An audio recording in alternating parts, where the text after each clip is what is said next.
Ladies and gentleman, ನೆಲ ಜಲ ಭಾಷೆಗಾಗಿ ಪ್ರಾಮಾಣಿಕ ಪತ್ರಿಕೋದ್ಯಮ. ನೀವು ನೋಡ್ತಾ ಇದ್ದೀರಾ ಫೋಕಸ್ ಟಿವಿ. ಪ್ರತಿದಿನದ ಪ್ರಚಲಿತ ವಿದ್ಯಮಾನಗಳನ್ನು ಅದರ ಒಳಹೊರಗನ್ನು ನಿಮ್ಮೆದುರು ತೆರೆದಿಡುವ ವಿಶೇಷ ಕಾರ್ಯಕ್ರಮವೇ ಎಕ್ಸ್ಪ್ಲೈನರ್. ನಾನು ಹಬೀಬ್ ದಂಡಿ.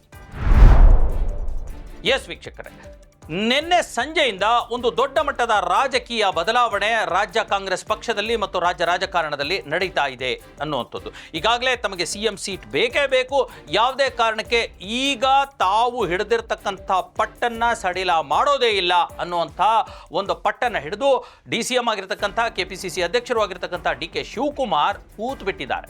ಇದಕ್ಕೆ ಹೈಕಮಾಂಡ್ ಕೂಡ ಏನೂ ಆಗದೆ ಇರುವಂಥ ಪರಿಸ್ಥಿತಿ ಅದಕ್ಕೆ ನಿರ್ಮಾಣವಾಗಿದೆ. ಹಾಗಾಗಿ ಈಗ ಒಂದು ಹೊಸತೊಂದು ರಾಜಕಾರಣ ಶುರುವಾಗಿದೆ. ಇಷ್ಟು ದಿನ ಹೈಕಮಾಂಡ್ ಮೇಲೆ ತಮ್ಮ ಪ್ರಭಾವವನ್ನು ಬೀರ್ತಿರ್ತಕ್ಕಂಥ ಮುಖ್ಯಮಂತ್ರಿ ಸಿದ್ದರಾಮಯ್ಯ ಮತ್ತು ಅವರ ಟೀಮ್ ಈಗ ಹೊಸತೊಂದು ರಾಜಕೀಯ ನಡೆಗೆ ಮುಂದಾಗಿದೆ. ಆ ನಡೆ ಏನು ಗೊತ್ತಾ? DCM ಆಗಿರ್ತಕ್ಕಂಥ ಮತ್ತು CM ಸೀಟಿಗೆ ಪಟ್ಟು ಹಿಡಿದಿರ್ತಕ್ಕಂಥ DK ಶಿವಕುಮಾರ್ ಅವರನ್ನೇ ಮನವೊಲಿಸುವಂಥದ್ದು ಅಥವಾ ಅವರ ಮುಂದೆ ತಮ್ಮ ಪ್ರಭಾವವನ್ನು ಬೀರುವಂಥದ್ದು ಅಥವಾ ಅವರನ್ನು ಡೈರೆಕ್ಟ್ ಆಗಿ ಡೀಲ್ ಮಾಡುವಂಥ ಒಂದು ವಿಚಾರಕ್ಕೆ ಈಗ ಟೀಮ್ ಬಂದಿದೆ. ಅದರ ಪರಿಣಾಮ ಏನು ಗೊತ್ತಾ? 2 ದಿನಗಳ ಹಿಂದಷ್ಟೇ DK ಶಿವಕುಮಾರ್ ಅವರನ್ನು ಸಿದ್ದರಾಮಯ್ಯನವರ ಟೀಮ್ನಲ್ಲಿರ್ತಕ್ಕಂಥ KJ ಜಾರ್ಜ್ ಹೋಗಿ ಮಾತನಾಡಿ ಬಂದರು. 1 ಗಂಟೆಗೂ ಹೆಚ್ಚು ಕಾಲ ಚರ್ಚೆ ಮಾಡಿ ಅವರನ್ನು ಮನವೊಲಿಸಿ ಬಂದರು. ಅದರ ನಂತರ HC ಮಹಾದೇವಪ್ಪ ಕೂಡ DK ಶಿವಕುಮಾರ್ ಅವರೊಂದಿಗೆ ಫೋನ್ನಲ್ಲಿ ಮಾತನಾಡಿ ರಾಜ್ಯದ ರಾಜಕಾರಣದ ಕುರಿತಂತೆ ಮತ್ತು ಕಾಂಗ್ರೆಸ್ ಪಕ್ಷದ ಅನಿವಾರ್ಯತೆಗಳ ಕುರಿತಂತೆ ಚರ್ಚೆ ಮಾಡಿದರು. ಅದರ ನಂತರ ಸಿದ್ದರಾಮಯ್ಯನವರ ಪರಮಾಪ್ತರು ಆಗಿರ್ತಕ್ಕಂಥ ರೈಟ್ ಹ್ಯಾಂಡ್ ಆಗಿರ್ತಕ್ಕಂಥ BZ ಜಮೀರ್ ಅಹಮದ್ ಖಾನ್ ಕೂಡ DK ಶಿವಕುಮಾರ್ ಅವರೊಂದಿಗೆ ಯಾವುದೇ ರೀತಿಯ ಹಾವು ಮುಂಗುಸಿಯ ತರಹದ ಅವರ ಒಂದು ಸಂಬಂಧ ತರದ ನಮಗೆ ಜನಗಳಿಗೆ ಮತದಾರರಿಗೆ ಕಂಡು ಬರ್ತಾ ಇದ್ರು. ಅದೆಲ್ಲವನ್ನು ಬಿಟ್ಟು DK ಶಿವಕುಮಾರ್ ಅವರ ಮನೆಗೆ ಹೋಗಿ ಅವರಿಗೆ 1 ಗಂಟೆಗೂ ಕಾಲ ಹೆಚ್ಚು ಮಾತನಾಡಿ ಅದು ಏನು ಮಾತಾಡಿದ್ರು ಏನೋ ಅವರ ಮನವೊಲಿಸುವಂಥ ಪ್ರಯತ್ನವನ್ನು ಕೂಡ ಜಮೀರ್ ಅಹಮದ್ ಖಾನ್ ಮಾಡಿದರು. ಇದರ ನಂತರ ಈಗಾಗಲೇ ಬೆಳಗಾವಿ ರಾಜಕಾರಣದಲ್ಲಿ ದೊಡ್ಡ ಹೆಸರಾಗಿರ್ತಕ್ಕಂಥ ಮತ್ತು ರಾಜ್ಯ ರಾಜಕಾರಣದಲ್ಲಿ ಮತ್ತು ಮುಖ್ಯಮಂತ್ರಿ ಸ್ಥಾನಕ್ಕೆ ಮತ್ತೊಂದು ಬಹುದೊಡ್ಡ ಹೆಸರಾಗಿರ್ತಕ್ಕಂಥ ಅದರಲ್ಲೂ DK ಶಿವಕುಮಾರ್ ಅವರ ರಾಜಕೀಯ ಒಂದು ರೀತಿಯ ಪ್ರತಿಸ್ಪರ್ಧಿನೇ ಆಗಿರ್ತಕ್ಕಂಥ ಸತೀಶ್ ಜಾರಕಿಹೊಳಿ ಕೂಡ ನಿನ್ನೆ ರಾತ್ರಿ DK ಶಿವಕುಮಾರ್ ಅವರೊಂದಿಗೆ ಮಾತನಾಡಿ 1 ಗಂಟೆಗೂ ಹೆಚ್ಚು ಕಾಲ ಮಾತನಾಡಿ ಚರ್ಚೆಯನ್ನು ನಡೆಸಿದ್ದಾರೆ. ಹಾಗಾದರೆ ವೀಕ್ಷಕರೇ, ಏನು ನಡೀತಾ ಇದೆ ರಾಜ್ಯ ರಾಜಕಾರಣದಲ್ಲಿ? ಯಾಕೆ ಸಿದ್ದರಾಮಯ್ಯನವರ ಬಣದ ನಾಯಕರು DK ಶಿವಕುಮಾರ್ ಅವರನ್ನು ಭೇಟಿ ಮಾಡ್ತಾ ಇದ್ದಾರೆ? ಅಂತಹ ಘನಂದಾರಿ ಮಾತುಕತೆಗಳನ್ನು ಏನು ಆಡ್ತಾ ಇದ್ದಾರೆ? ಹೈಕಮಾಂಡ್ ಕೈಲಿಂದಲೂ ಆಗದೇ ಇರತಕ್ಕಂಥ ಚರ್ಚೆಗಳು ಇವರಿಬ್ಬರ ನಡುವೆ ಏನು ನಡೀತಾ ಇದೆ ಅನ್ನುವಂಥ ಕುತೂಹಲ ಮತ್ತು ಪ್ರಶ್ನೆಗಳು ನಿಮ್ಮ ಹಾಗೆ ನನಗೂ ಕೂಡ ಹುಟ್ಕೊಂಡಿರ್ತಕ್ಕಂಥದ್ದು. ಅದಕ್ಕೆ ಕಾಂಗ್ರೆಸ್ ವಲಯದಿಂದಲೇ ಕೆಲವು ಕಾರಣಗಳು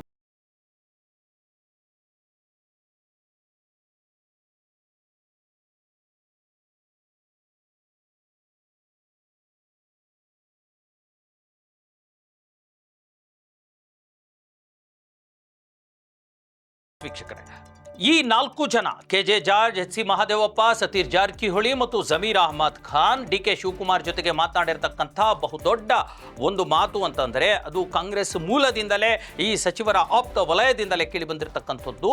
DK ಶಿವಕುಮಾರ್ ಅವರಿಗೆ ಅವರು ಹೋಗಿ ಮನವೊಲಿಸಿರ್ತಕ್ಕಂಥದ್ದು, ನೀವು CM ಆಗಲಿಕ್ಕೆ ನಮ್ಮದೇನೂ ಅಭ್ಯಂತರ ಇಲ್ಲ, ಆದರೆ ಈಗಲೇ ಬೇಡ ಅನ್ನುವಂಥದ್ದು. ಅಂದರೆ 2028ಕ್ಕೆ DK ಶಿವಕುಮಾರ್ ಅವರೇ ನೀವೇನಾದರೂ ಮುಖ್ಯಮಂತ್ರಿಗಳ ಆಕಾಂಕ್ಷಿಯಾಗಿದ್ದರೆ ಖಂಡಿತ ನಾವೆಲ್ಲರೂ ನಿಮ್ಮನ್ನೇ ಸಪೋರ್ಟ್ ಮಾಡ್ತೀವಿ. ಈ ಸದ್ಯಕ್ಕೆ ಅದು ದೊಡ್ಡ ಮಟ್ಟದ ಪ್ರಭಾವವನ್ನು ಪಕ್ಷದ ಮೇಲೂ ಕೂಡ, ಕಾಂಗ್ರೆಸ್ ಪಕ್ಷದ ಭವಿಷ್ಯದ ಮೇಲೂ ಕೂಡ, ಸರ್ಕಾರದ ಮೇಲೂ ಕೂಡ ಬೀಳುತ್ತೆ. ಹಾಗಾಗಿ ಈ ಸದ್ಯಕ್ಕೆ ನೀವು ಅಡ್ಜಸ್ಟ್ ಮಾಡ್ಕೊಳ್ಳಿಕ್ಕಾಗತ್ತಾ ಅನ್ನುವಂಥ ಒಂದು ಮಾತನ್ನು ಕೇಳಿದ್ದಾರೆ ಅನ್ನುವಂಥದ್ದು ಒಂದು ಮಾತು. ಎರಡನೇ ಮಾತು, ಒಂದು ವೇಳೆ ನೀವು CM ಆಗೋದೇ ಆದರೆ ಈಗಿರ್ತಕ್ಕಂಥ ನಾವು ಸಚಿವರುಗಳು ಯಾರಿದ್ದೀವಿ, ಸಿದ್ದರಾಮಯ್ಯ ಬಣದ ಒಂದಷ್ಟು ಜನ ಅವರ ಬೆಂಬಲಿಗರು ಯಾರಿದ್ದಾರೆ, ಅವ್ರು ಯಾರು ಕೂಡ ಡಿಸ್ಟರ್ಬ್ ಆಗಬಾರ್ದು ಅನ್ನುವಂಥದ್ದು. ಅಂದರೆ ನೀವು ಯಾವುದೇ ರೀತಿಯ ಬೇರೆ ತರಹದ ತೀರ್ಮಾನಗಳಿಗೆ ಒಂದು ವೇಳೆ CM ಆದರೆ ತೆಗೆದುಕೋಬಾರ್ದು ಅನ್ನುವಂಥದ್ದು. ಅಂದರೆ ಈಗೇನು ಈ 4 ಜನ ಸಚಿವರು ಸೇರಿದಂತೆ ಸಿದ್ದರಾಮಯ್ಯನವರೊಂದಿಗೆ ಒಂದು ದೊಡ್ಡ ಪಡೆಯೇ ಇದೆ. ಅವರನ್ನು ಡಿಸ್ಟರ್ಬ್ ಮಾಡುವಂಥ ಅಥವಾ ಅವರನ್ನು ಸಚಿವ ಸ್ಥಾನದಿಂದ ತೆಗೆದುಹಾಕುವಂಥ ಆ ತರಹದ ನಿರ್ಧಾರಗಳಿಗೆ ನೀವು ಬರೋದಕ್ಕೆ ಆ ತರಹದ ತೀರ್ಮಾನ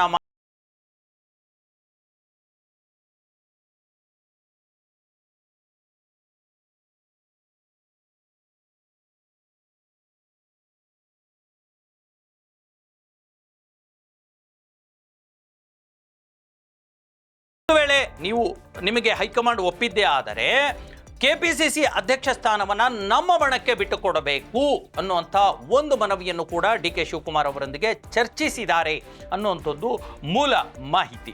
ಯಾಕಂತಂದ್ರೆ ಈ ಕೆಪಿಸಿಸಿ ಅಧ್ಯಕ್ಷ ಆದರೆ ಮುಂದಿನ ಚುನಾವಣೆಯಲ್ಲಿ ಮತ್ತೆ ಅವರಿಗೆ ಅಂದರೆ ಸಿದ್ದರಾಮಯ್ಯನವರ ಬಣಕ್ಕೆ ಮುಖ್ಯಮಂತ್ರಿ ಆಗುವಂಥ ಅವಕಾಶ ಇರುತ್ತೆ ಅನ್ನುವಂಥ ಒಂದು ನಿರೀಕ್ಷೆಯಲ್ಲಿ ಇದು 3ನೇ ಕಂಡೀಷನ್ ಆಗಿ ಹೇಳಿರ್ತಕ್ಕಂಥದ್ದು. ಮತ್ತು 4ನೇ ಕಂಡೀಷನ್ ಏನು ಅಂತಂದ್ರೆ, ಒಂದು ವೇಳೆ ಡಿ ಕೆ ಶಿವಕುಮಾರ್ ಸಿಎಂ ಆಗಿದ್ದೇ ಆದರೆ, ಹೈಕಮಾಂಡ್ ಒಪ್ಪಿದ್ದೇ ಆದರೆ, ಇನ್ನಿತರ 3 ಅಥವಾ 4 DCMಗಾಗಿ ಯಾವುದೇ ತಕರಾರನ್ನ ನೀವು ತೆಗಿಬಾರದು. ಯಾಕಂದ್ರೆ ನಮ್ಮ ಪರವಾಗಿ ಅಥವಾ ನಿಮ್ಮ ಕಡೆಯಿಂದಲೂ ಕೂಡ ಆಗ್ತಾರೆ. ಕೇವಲ DCM ಬೇಡ, ನೀವು DCM ಆಗಿದ್ರಿ, ಇನ್ನು ನನ್ನ ಅವಧಿಯಲ್ಲಿ DCM ಬೇಡ, ಅಥವಾ ಸಿದ್ದರಾಮಯ್ಯ ಬಣದಿಂದ DCM ಬೇಡ ಅನ್ನುವಂಥ ತಕರಾರನ್ನ ತೆಗಿಬಾರದು ಅನ್ನುವಂಥ ಕಂಡೀಷನ್ನು ಕೂಡ ಹಾಕಿದ್ದಾರೆ ಅನ್ನುವಂಥ ಮಾಹಿತಿಗಳು ಆಪ್ತ ಮೂಲದಿಂದ ಕೇಳಿಬಂದಿದೆ.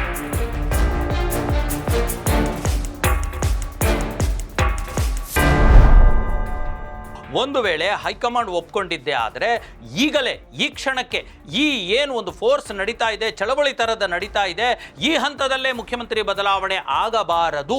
ಮಿನಿಮಮ್ 3 ತಿಂಗಳ ಕಾಲಾವಧಿಯನ್ನಾದರೂ ಕೊಡಬೇಕು. ಯಾಕಂತಂದರೆ ನಾವು ಕಾಂಗ್ರೆಸ್ ಪಕ್ಷ ಮತ್ತು ನಾಯಕರು ಒಗ್ಗಟ್ಟಾಗಿ ಇದ್ದೀವಿ, ಅದು ಸಹಸಮ್ಮತದಿಂದಲೇ ಸೌಹಾರ್ದಯುತವಾಗಿ ಈ ಸಮಸ್ಯೆ ಬಗೆಹರಿದಿದೆ ಅನ್ನುವಂಥ ಮೆಸೇಜ್ ಮತದಾರರಿಗೆ ಹೋಗಬೇಕು. ಜೊತೆಗೆ 3 ತಿಂಗಳ ಅವಧಿಯಲ್ಲಿ ಒಂದು ವೇಳೆ ನೀವು ಸಿದ್ದರಾಮಯ್ಯನವರಿಂದ ಕಾಂಗ್ರೆಸ್ ಪಕ್ಷ ಆಗಲಿ ಅಥವಾ ಇನ್ಯಾರೇ ಆಗಲಿ, ಹೈಕಮಾಂಡೇ ಆಗಲಿ, ಸಿದ್ದರಾಮಯ್ಯನವರಿಂದ CM ಸ್ಥಾನವನ್ನು ಕಸಿದುಕೊಂಡರು ಅನ್ನುವಂಥ ಮೆಸೇಜ್ ಹೋಗಬಾರ್ದು. CM ಸಿದ್ದರಾಮಯ್ಯನವರೇ ತಮ್ಮ ಸ್ಥಾನವನ್ನು ಗೌರವಿತವಾಗಿ ತ್ಯಜಿಸಿದ್ರು ಅಥವಾ ಕೊಟ್ಟರು ಅನ್ನುವಂಥ ಮೀನಿಂಗ್ ಬರೋ ಆ ಥರದ ಅರ್ಥ ಬರೋ ಥರದಲ್ಲಿ ಈ ಪ್ರಕ್ರಿಯೆ ನಡಿಬೇಕು. ಯಾಕಂತಂದರೆ ಇದು ಎರಡೂ ಬಣಕ್ಕೆ ಮತ್ತು ಕಾಂಗ್ರೆಸ್ ಪಕ್ಷದ ಭವಿಷ್ಯಕ್ಕೆ ಬಹಳ ದೊಡ್ಡ ಮಟ್ಟದ ಒಂದು ಉಳಿಕೆಗಾಗಿ ಕೊಡುಗೆ ಆಗುತ್ತೆ. ಅದರ್ವೈಸ್ ದೊಡ್ಡ ಮಟ್ಟದ ಪೆಟ್ಟು ಬೀಳುತ್ತೆ ಅನ್ನುವಂಥ ಒಂದು ಕಂಡೀಷನ್ನು ಕೂಡ ಇಟ್ಟಿರ್ತಕ್ಕಂಥದ್ದು. ಇದು ಯಾವ ರೀತಿಯ ಪರಿಣಾಮ ಬೀರುತ್ತೆ ಅನ್ನುವಂಥದ್ದು ಕೂಡ ಚರ್ಚೆ ಆಗ್ತಾ ಇದೆ. ಇದು ಹೀಗೆ ಆದರೆ ಈ 5 ಕಂಡೀಷನ್ಸ್ಗಳನ್ನು ಈ ಸಿದ್ದರಾಮಯ್ಯನವರ ಬಣದ ನಾಯಕರು ಡಿ ಕೆ ಶಿವಕುಮಾರ್ ಅವರ ಮುಂದೆ ಇಟ್ಟಿರ್ತಕ್ಕಂಥದ್ದು. ಇದಲ್ಲದೆ ನೋಡಿ, ಕೆಲವೊಂದು ಬೆಳವಣಿಗೆಗಳಾಗ್ತಾ ಇದೆ. ನಿನ್ನೆ CM ಸಿದ್ದರಾಮಯ್ಯನವರು ಏನು ಮಾಡಿದ್ರು, ತಮ್ಮ ಕಚೇರಿನಲ್ಲೇ ಕೂತ್ಕೊಂಡು ಹಳೆಯ ಕಡತಗಳನ್ನೆಲ್ಲ ತರಿಸಿ ಕ್ಲಿಯರ್ ಮಾಡ್ತಾ ಇದ್ರು. ಅಂದರೆ ಅದರ ಅರ್ಥ ಏನು, ಎಲ್ಲೋ ಹಿಂಟ್ ಸಿಕ್ಕಿದೆಯಾ ಸಿದ್ದರಾಮಯ್ಯನವ್ರಿಗೆ, ಕ್ಲೂ ಸಿಕ್ಕಿದೆಯಾ, ಬಹುತೇಕ ಸ್ಥಾನಪಲ್ಲಟ ಆಗಬಹುದು ಅನ್ನೋಂಥದ್ದು ಗೊತ್ತಿಲ್ಲ. ಹೈಕಮಾಂಡ್ ಏನು ತೀರ್ಮಾನ ಮಾಡುತ್ತೆ ಅನ್ನೋದ್ರ ಮೇಲೆ ಡಿಪೆಂಡ್ ಆಗಿದೆ. ಯಾಕಂದರೆ ಇವತ್ತು ಮಲ್ಲಿಕಾರ್ಜುನ ಖರ್ಗೆ ಅವರು ಬರ್ತಾರೆ, ರಾಹುಲ್ ಗಾಂಧಿ ಅವರ ಸಂದೇಶವನ್ನು ಹೊತ್ತು ತರ್ತಾರೆ, ಅದರ ನಂತರ ತೀರ್ಮಾನ ಆಗುತ್ತೆ. ಇದಕ್ಕೂ ಮುಂಚೆ ಈ 5 ನಾಯಕರು ಒಂದು ರೀತಿಯ ಒಂದು ಹೊಸ ದಾಳವನ್ನು ಸಿದ್ದರಾಮಯ್ಯನವರ ಕಡೆಯಿಂದ ಡಿ ಕೆ ಶಿವಕುಮಾರ್ ಜೊತೆಗೆ ಹೊಸ ದಾಳವನ್ನು ಉರುಳಿಸಿದ್ದಾರೆ ಅನ್ನುವಂಥದ್ದು ಸ್ಪಷ್ಟವಾಗ್ತಿದೆ. ಎಸ್ ವೀಕ್ಷಕರೇ, ಇದಾಗಿತ್ತು ಡಿ ಕೆ ಶಿವಕುಮಾರ್ ಮೇಲೆ ಸಿದ್ದರಾಮಯ್ಯನವರು ಹಾಕ್ತಾ ಇರ್ತಕ್ಕಂಥ ಹೊಸ ದಾಳ ಮತ್ತು ಡೈರೆಕ್ಟ್ ಡಿ ಕೆ ಶಿವಕುಮಾರ್ ಅವರಿಗೆ ಸಿದ್ದರಾಮಯ್ಯ ಅವರ ಬಣದ ಶಾಸಕರು ಮತ್ತು ಸಚಿವರು ಯಾವ ರೀತಿ ಡೀಲನ್ನು ಮಾಡ್ತಾ ಇದ್ದಾರೆ, ಮನವೊಲಿಸ್ತಿದ್ದಾರೆ ಅನ್ನುವಂಥ ಒಳನೋಟ. ಮುಂದಿನ ಮತ್ತೊಂದು ಬೆಳವಣಿಗೆಯೊಂದಿಗೆ ನಿಮ್ಮ ಎದುರು ಬರ್ತೇನೆ. ಅಲ್ಲಿವರೆಗೂ ನೋಡ್ತಾ ಇರಿ ನೆಲ ಜಲ ಭಾಷೆಗಾಗಿ ಪ್ರಾಮಾಣಿಕ ಪತ್ರಿಕೆ.